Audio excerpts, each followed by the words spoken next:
Dufise abapagani benshi mw'ishengero. Abapagani wengi kanisani. Ni kubera kuburozi buriko buratangwa kandi butangwa n'abantu bari mw'ishengero. Ni kwa nini uchawi unatolewa tena kwa watu? Isumu ryabaye gishi. Sumu imekuwa nyingi. Ariko nta kindi nuko umuntu asinziriye. Lakini ni kwa sababu mtu amesinzia. Ufise Kristo muri we. Mtu mwenye Kristo ndani yake. Ndashobora kwiyumvira ikibi kuri mugenzi we. Hawezi kumwazia baya ndugu yake. Ufise Kristo muri we. Mtu mwenye Kristo ndani yake. Ndashobora kugirira ishari mugenzi we. Hawezi kuwa na wivu juu ya mwenzake.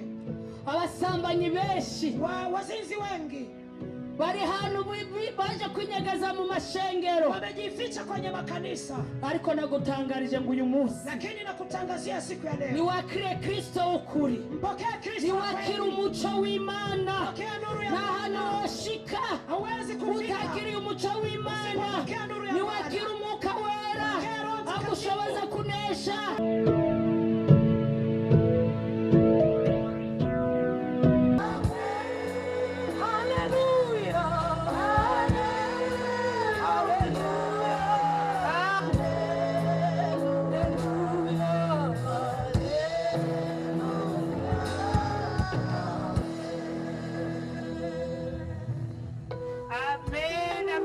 Amena.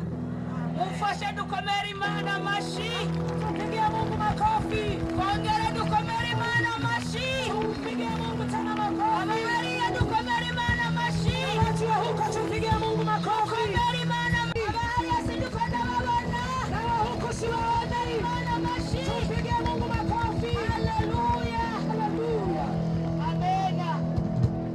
Imana Bishop Timothy Imana guhumugisha. Tumishi wa Mungu Bishop Timothy, Mungu akubariki. Muvyeyi wacu Bishop Imana guhumugisha. Baba yetu Bishop, Mungu akubariki. Turashimiye Imana ko yajeje kubohora. Tunamshukuru Mungu kwa kuwa amefungua. Kandi kusutse impwemu yo gusenga muri twebwe. Na amemwaga roho ya kuomba juu yetu. Amena. Amen. Dushimiye Imana ko Imana yacaguye igihugu ciza c'u Burundi. Tunamshukuru Mungu aliyechagua nchi nzuri ya Burundi. Wagitwara ikanguro kw'isi yose. Hiyo nchi ieneze uamsho duniani. Amena.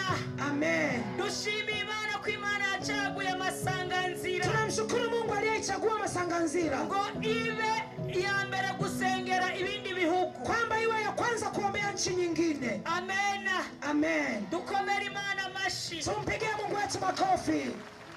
Amen. Amen.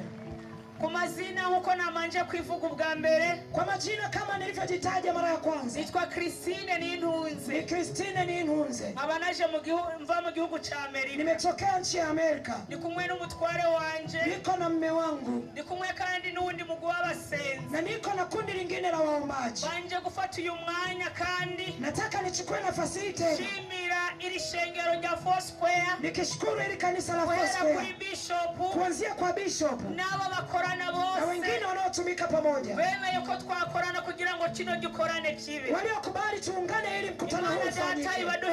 Mungu Baba wabarikiwe. Tushimiye Pastor Bishop Timothy kuva muri Tanzania. Tunashukuru Bishop Timothy kutoka Tanzania. Na wale walioambatana naye. Waliona ni vizuri waje hapa.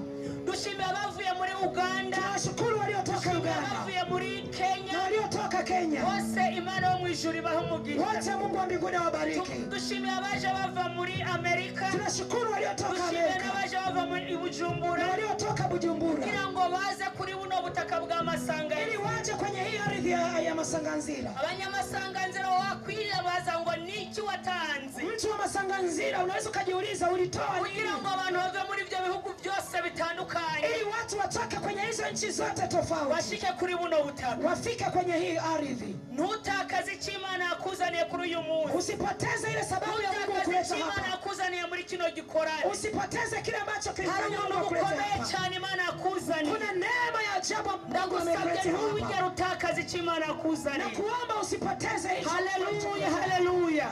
Amen. Igihe nariko ndaza hano muri Amerika, hano mu Burundi, wakati nilipokuwa nikija hapa Burundi, hari umuzungu umwe naseze ndambwira ko nje hano mu Burundi. Kuna mzungu mmoja nilimwaga nikamwambia naenda Burundi. Arambwira ngo ugira amahirwe kubera ko uva ku butaka bwera. Akaniambia kwamba una heri kwa sababu kandi igitangaje na jambo la ajabu, uwo muzungu yari umutinganyi. umulesbian wababagore bihindura abagabo. Na jambo la ajabu ni kwamba huyo mzungu alikuwa ni katika wale mashoga. Yesu nashimwe. Yesu asifiwe. Uwo muzungu yari muri babandi, yari umugore ariko ari muri babandi bihindura abagabo. Huyo mzungu alikuwa ni mmoja wapo kati ya wanawake wanaojifanya wanaume. Arambwira ngo ugira amahirwe kuva ku butaka bwera. Akasema una heri maana unatokea ardhi takatifu. Abarundi mwarakunzwe cyane. Abarundi mmependwa sana. Amen, amen, amen. Amen, amen. Abanyafrika mwarakunzwe. Afrika mnapendwa. Tuba mu gihugu cyamenye Imana. Toka kwenye nchi ya Mungu byarataye Imana kure niyo. Zilimwacha Mungu. Tusigaye tubana n'abagabo bisa abagore. Tunaishi na wanaume wanaojiita wanawake. Tubana n'abagore bisa abagabo nabo kandi. Na tunaishi na wanawake wanaojifanya abadukorana nabo mu kazi. Hao tunatumika nao kwenye kazi. Harundi mukozi w'Imana mu kampuni akoramwo. Kuna mtumishi mwingine kwenye kampuni fulani. Umugabo umwe yihinduye umugore. Mwanaume mmoja akajifanya mwanamke. Acha yihindura n'izina na akabadilisha na jina. Aramubwira ngo bakaja bamubwira ntange nk'akaroya nimba yitwa Gloria. Witwa Gloria hana mbabari. Ngoja nitoe mfano kama anaitwa Gloria. Akavuga ngo bamuhamagare Gloria. Anasema kwamba wamuite Gloria. Wenda aramubwira ati sishobora kukuita Gloria kandi nzi yuko uri Stefano. Nikamwambia siwezi kukuita Gloria wakati najua wewe ni Stefano. Bakomeza ambia ati jewe narihinduye izina ntabwo nitwa Stefano nitwa Gloria. Akaendelea kusema nilishabadilisha jina mimi si Stefano Gloria. Mukazi w'Imana sishobora kukwita izina ry'umugore kandi nzi yuko uri umugabo. Naye akamwambia mimi ni mtumishi wa Mungu siwezi kukuita jina la mwanamke wakati wewe ni mwanaume. Abasuperviseri baramubwira ngo nutabikora tuzokwiruka. Wengine wakasema kwamba kama usipofanya hivyo tutakufukuza. Na aramubwira ati sishobora kwemera ikizira nk'ico nafuma nawe. Akasema siwezi kufanya hivyo, jambo la ajabu ni bora niache. Yemera arataha. Akakubali akafukuzwa. Agoma ndababwira ngo isi iri kumpera. Nataka nikwambie dunia iko ukingo. Yesu ari hafi. Yesu yu karibu. Ari hafi gutwara umugeni. Yuko karibu kumchukua harusi. Ijwi ry'Imana risemerera ryaje hano ku butaka bwa ku masanganzira. Ndio maana sauti ya kuonya imekuja kwenye hii ardhi ya masanganzira. Ivuga ngo nimuvemo mwiza. Inasema tokeni gizani. Ikangura wausinziriye. Kawewe usinziaye. Ikangura wausinziriye. Kawewe usinziaye. Umucyo w'Imana urakumurikiye. Nuru ya Bwana inakuangazia. Haleluya. Amen. Ikangura uri mu byaha. Kawewe uri masanganzira ikangure. Masanganzira. Igihugu cy'u Burundi ikangure. Burundi kuko umucyo w'Imana ukurasiye. Bwana imekuangazia. Yesu nashimwe. Yesu asifiwe. Umuntu iyo bamubwiye ngo arasinziriye, mtu anapoambiwa kwamba amesinzia, kuvuga hari igihe waba wigeze gukanura. Ni kwamba kuna wakati uliwahi kuwa macho. N'ubu turi maso. Kama hivi tuko macho. Mukanya kaza kuza tuza kugenda kuruhuka. Lakini muda ujao tutaenda kupumzika. Ariko iyo umuntu asinziriye, lakini mtu anaposinzia ashobora kumenya ibyinjira cyangwa ibisohoka. Hawezi kujua kitu gani kinaingia ama kinachotoka. Ndashobora kumenya ibyinjira n'ibisohoka asinziriye. Nani anaweza kuelewa kinachoingia ama kutoka wakati hari n'umwe? Kuna hata mmoja. Ndashobora kumenya hii saa igeze kandi asinziriye. Nani anaweza kujua ni saa ngapi wakati amesinziriye? Hari n'umwe. Kuna hata mmoja. Nta n'umwe yabimenya. Hakuna hata mmoja aweza kujua. Kandi abasuma na wakati huo wezi benshi binjira mu ijoro. Wengi huwa wanaingia usiku. Abantu basinziriye. Wakati watu wamesinzia. Hariho n'abandi baryama. Wengine huwa wanalala. Agaheruka aryamye ku gitanda. Anakumbuka tu alikuwa amelala kitandani. Ariko akaza kwisanga aryamye hasi. Anajikuta amelala chini. Namenye igihe aryamiye hasi. Hajui wakati gani ameshuka kwa chini. Namenye n'uwamushize hasi. Hajui nani amemweka chini. Ibyo muramaze kubibona. Hayo mmewahi kuyaona? Byo bibaho. Hayo huwa ya izo ni ingaruka zitiro.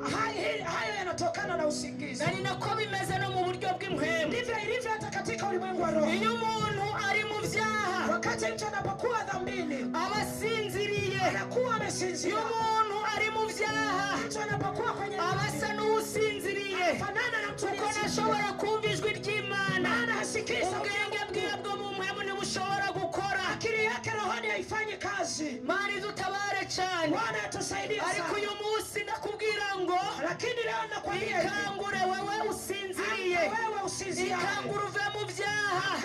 Uyu munsi ikangure ryaje mu gihugu cy'u Burundi. Uyu munsi ubuntu bwaje no ku masanganzira. Bakubwira ngo ikangure. Mwambie amka. Yesu ari hano kugira ngo akugirire neza cy'umusaraba. Yesu yaje hano kugira ngo akubohore. Yesu nashimwe. Reka dusome ijambo ry'Imana. Ngoja tusome neno la Mungu. Neno rya Yesu Kristo aravuga ngo nuko amenera impuri rwose, aramubwira ati nta rufuhe rwigeze kugera ku mutwe wanje, kuko nabaye umunaziri w'Imana uhereye nkiva mu nda ya mama. Nomobwa inkomezi zanje zoca zimvako, nkahinduka goyigoyi nkamera nk'abandi bose. Nuko Delila abonye ko amumeneye impuri rwose, atuma guhamagaza babaganwa b'Abafilisitiya ati nimuduge iri rimwe gusa, uti kuko yameneye impuri. Nuko abo baganwa n'Abafilisitiya baza iyari bazanye n'amafeza, maze Delila amusinziriza ku bibero byiwe. Araheza ahamagara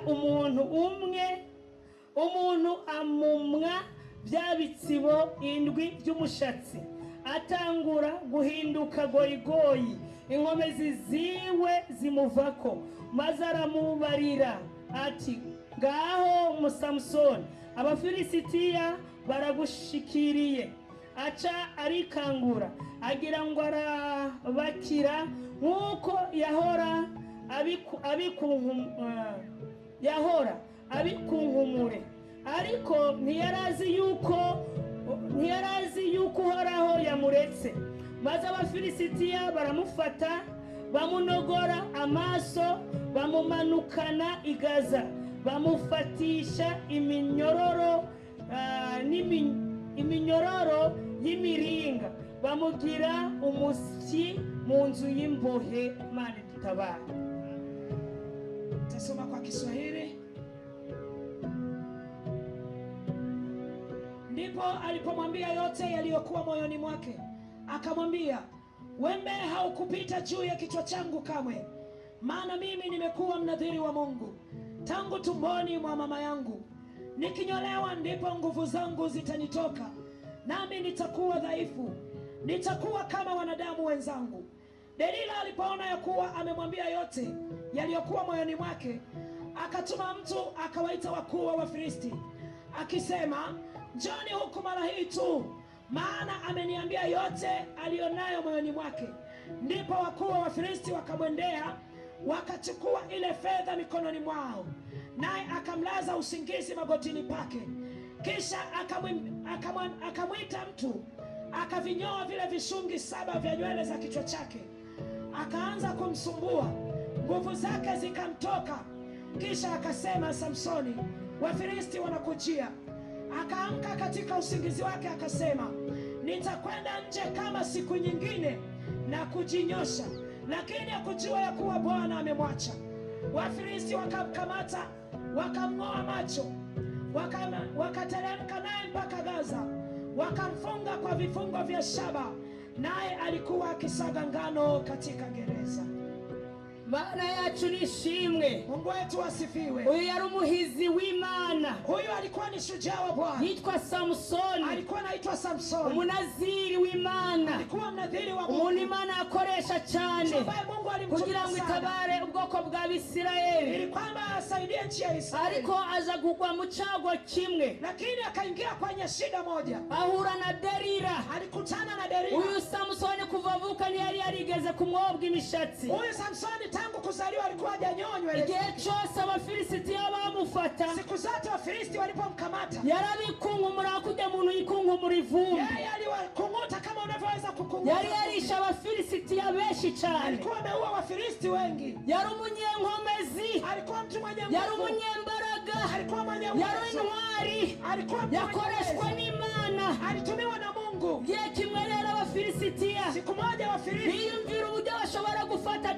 Samsoni. Wakafikiri namna gani watamkamata Samsoni. Bakoresha indaya bita Delila. Wakatumia malaya mmoja anaitwa Delila. Kandi ico gihe Delila niwe yasa nk'umuhabara wiwe. Na wakati wa Delila alikuwa kama hawara yake. Delila bamuha amafaranga. Delila akapewa pesa. Amafaranga menshi. menshi. Pewa pesa nyingi. Abantu bakunda amafaranga muri iki gihe Watu mnaopenda pesa bakabirutisha iby'ubwami bw'ijuru. Unapenda pesa Bagiye guhura n'ibibazo cyane.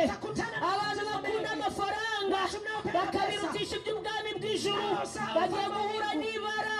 Jambo ry'Imana riravuga ngo nimurondere ubwami bw'Imana, ibindi byose muzabyongererezwa.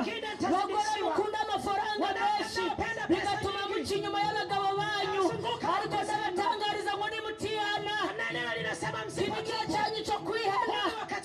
Delila atanga umukunzi wiwe, uwo bararanye ku gitanda kimwe, uwo bitanye shushu, uwo bitanye baby, uwo bitanye sweetie heart, uwo bahanye amabanga menshi, waliambiana siri nyingi, abirutisha akamzidisha amafaranga. akafanya pesa ndizo. Mani dutabare cyane. Mungu atusaidie sana.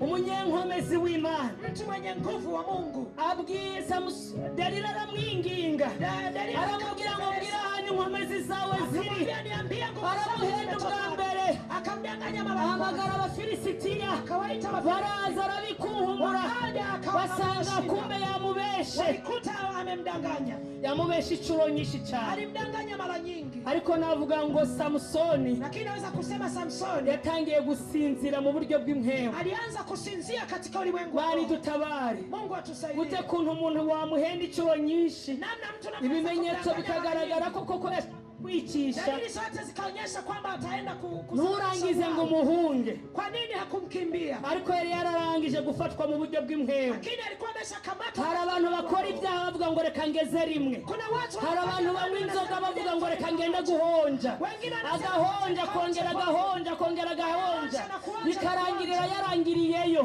Hari abantu bagenda kunywa itabi buke buke, bikarangiza barangirijeyo. Hari umuntu agenda gusambana rimwe avuga ngo reka ngende ngaragaze mbone icyo abana banje barya, Acha nijaribu yarangiza akaromorerayo. mwisho anaishia huko. Nimukanguke, Amkeni. kanguka umuntu wese ari mu byaha, umucyo w'Imana urakumulikiye. Bwana imekuangazia.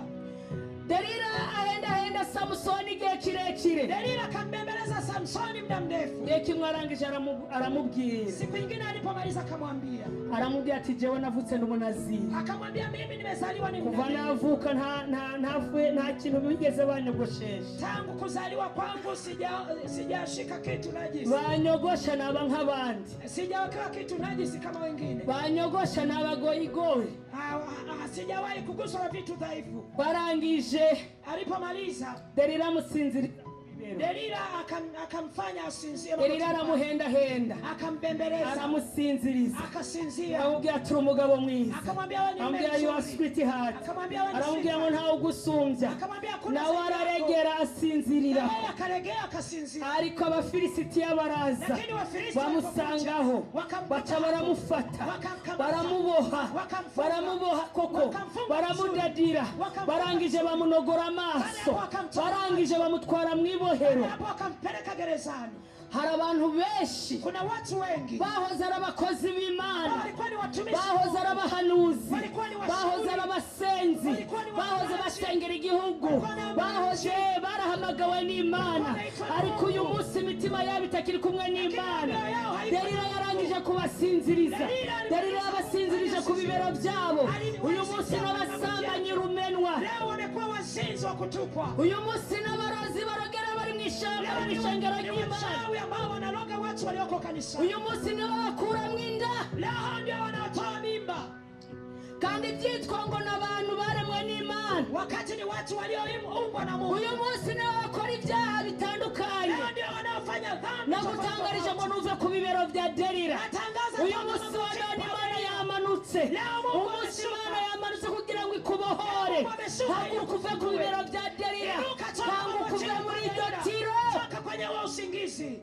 Delila Samusoni mu kumufata bamanje kumusinziriza. Kabla ya kumkamata Samsoni walimfanya asinzie. Nagoma nakubwire ngo uyu munsi ushobora kuba ufise itiro ryo mu mpemu. Nataka nikwambie inawezekana leo na usingizi katika roho. Ariko ejo urupfu rukaza. Lakini kesho kifo kinaweza kikaja. Nyuma y'urupfu nta kuhana kandi. Baada ya kifo hakuna kutubu tena. Umuntu yihana n'umuntu akiriho. Mtu anayetubu ni yule ambaye bado anaishi. Va mu itiro ry'urupfu. Toka kwenye wa usingizi wa kifo. Java muri iryo tiro usinziriyemwo. Toka kwenye usingizi uliolala. Bantu bahevye Imana baja kurondera amafaranga. Watu walimwacha Mungu wakaenda kutafuta pesa. Batanga abana babo nk'ibimazi. Wanatoa watoto wao kama sadaka, kama abantu bahevye Imana bagenda kurondera amafaranga ku bapfumu. Watu wamemwacha Mungu wanaenda kutafuta pesa kwa ariko umuco w'Imana uyu munsi waje ngo urakurasiye. Lakini leo nuru ya Bwana imekuja inakuangazia. Nukanguke uyu munsi. Amka siku ya leo. Ubone umuco w'Imana. Ubone nuru ya Kristo. Umuco w'Imana urakurasiye. Nuru ya Bwana inakuangazia. Masanganzira umuco w'Imana urakurasiye. Masanganzira nuru ya Bwana bitandukanye. Kwenye dhambi bitandukanye. Kwenye dhambi zilizotofautiana. Umuco w'Imana urakurasiye. Nuru ya Bwana imekuangazia. Umuco w'Imana ni Kristo. Nuru ya Bwana ni Kristo. Umuntu adafise Kristo muri we, mtu asiye na Kristo ndani nta yake, kintu abarimwo. yeye si chochote. Umuntu adafise Kristo agendera muri we, mtu asiyetembea na nta Kristo, muntu abarimwo. huyo hafai. Ndakwingingira Ninakusihi uve mu vyaha, utoke kwenye dhambi, kuko nta muntu azi igihe azavira muri iyi si. kwa sababu hujui lini utatoka hapa duniani.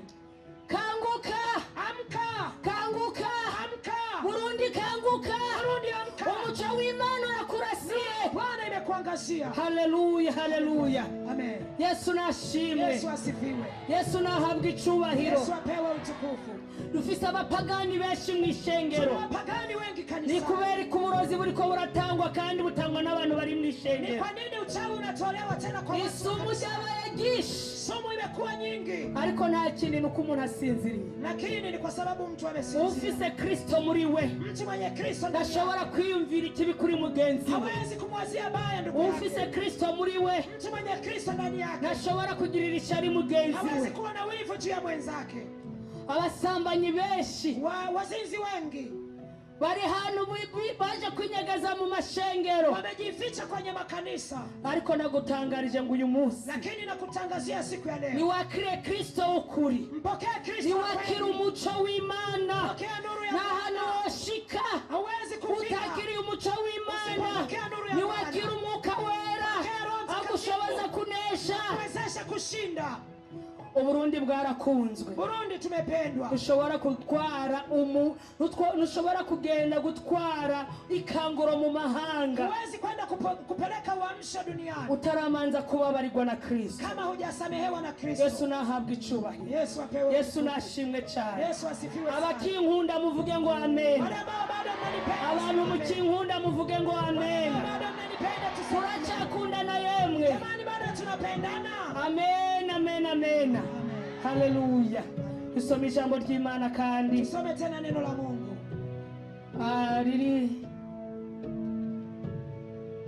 riri muri Yohana igice c'8 ku murongo wa 12. Neno la Mungu kwenye Yohana.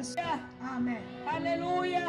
Amen. Yesu niwe muco w'ubugingo. Yesu ndiye nuru ya Yesu uzima. niwe muco w'ubugingo bwawe. Yesu ndiye Kandi nuru aravuga ngo katika maisha yako. umukurikira wese Kila ntazigera agendera mu mwiza n'umusi hatakwenda n'umwe. gizani kamwe. Akira Yesu bicitwa uyu munsi. Pokea Yesu. Tarakira Yesu mwakire. Yesu niwe muco. Yesu ndiye nuru. Anayemfuata Ntashobora kugendera mu mwiza. hawezi kwenda gizani. Umuntu wese asambana aracari mu mwiza. Anayezini bado Umuntu yuko wese gizani. yicara aracari mu mwiza. Umuntu wese aroga aracari mu mwiza. Umuntu wese wishara aracari mu mwiza. Umuntu wese aborega aracari mu mwiza. Muvuta bangi aracari mu mwiza. Kila bangi uko gizani. Nimuze mwakire Kristo. Njoni mpokee Kristo siku ya leo. Haleluya. Amen. Nakuzaniye inkuru nziza. Nimekuletea habari. Yesu niwe muco w'ubugingo. Yesu ndiye nuru ya Yesu niwe muco w'ubugingo. Yeye ndiye nuru ya Akira uwo muco. Masanganzira akira umuco w'ubugingo. Masanganzira akira umuco w'ubugingo. Masanganzira akira umuco w'ubugingo. Masanganzira ongera wake. Pokea tena na uwake moto. Haleluya. Amen. Masanganzira ongera wake. Masanganzira waka tena. Muco w'Imana urakumurikira. Nuru ya Bwana imekuwa. Masanganzira ongera wake. Masanganzira waka tena. W'izina rya Kwa Yesu. jina la Yesu. Burundi ni mwake. Burundi tuwake. Haleluya. Amen. Twongere twakire yandi mahanga. Tuwake na tuangazie mataifa mengine. Amahanga menshi mataifa mengi azaza mu gihugu cy'u Burundi, yatakuja kwenye nchi ya Burundi kuvoma, watakuja kuchota, kuvoma, watakuja atwara kuchota, ikanguro, wapeleke uamsho, kuvoma, atachota, atwara irindi kanguro hirya, gutwara umuriro. watapeleka. Haleluya. Amen.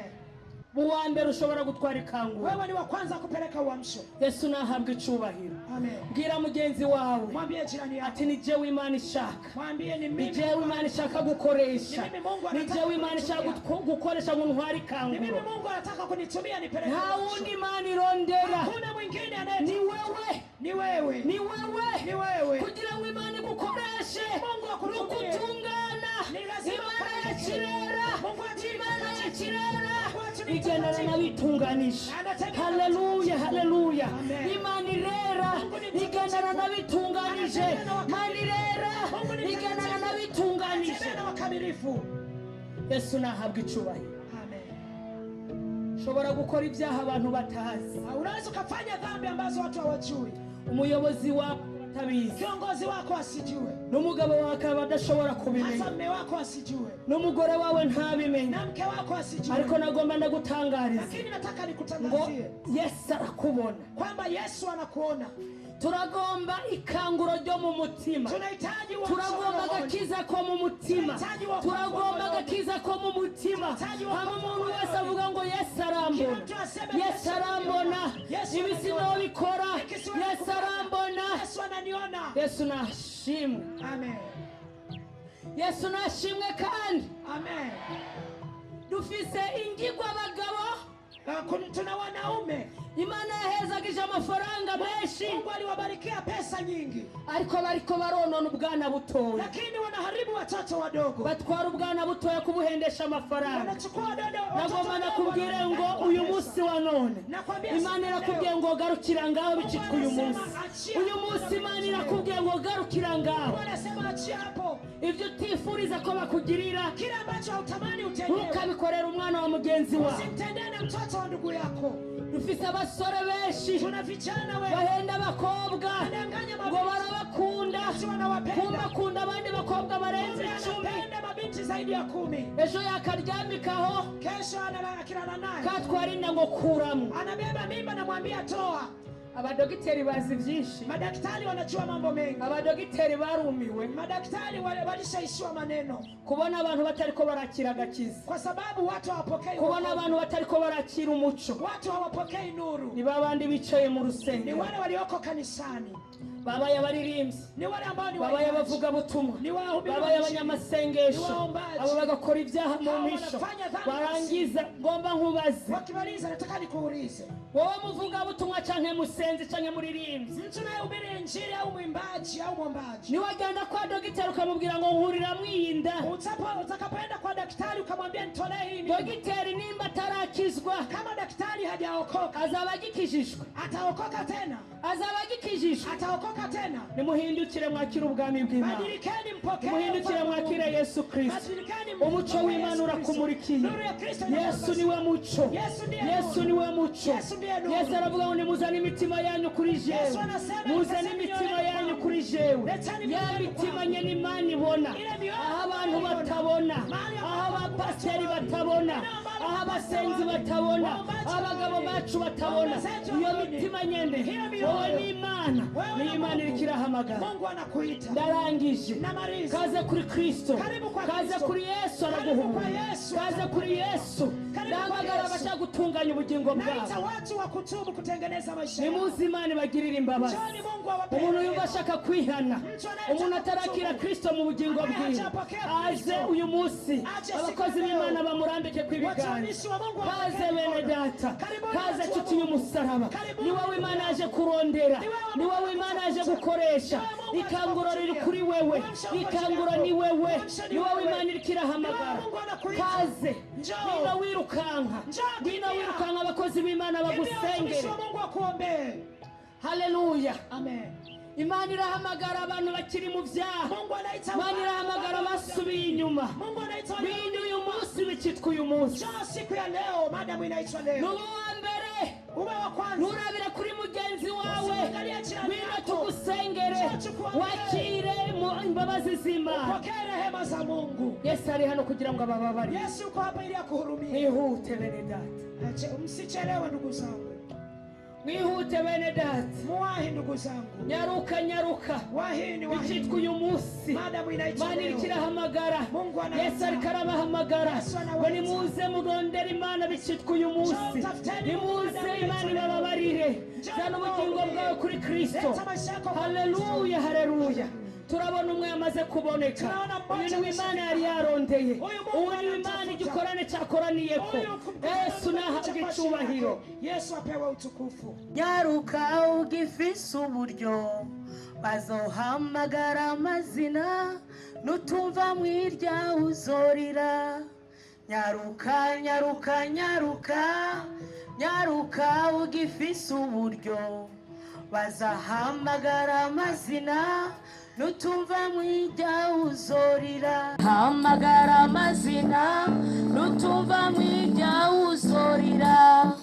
Nyaruka nyaruka nyaruka nyaruka ugifise uburyo bazahamagara amazina nutumva mwirya uzorira.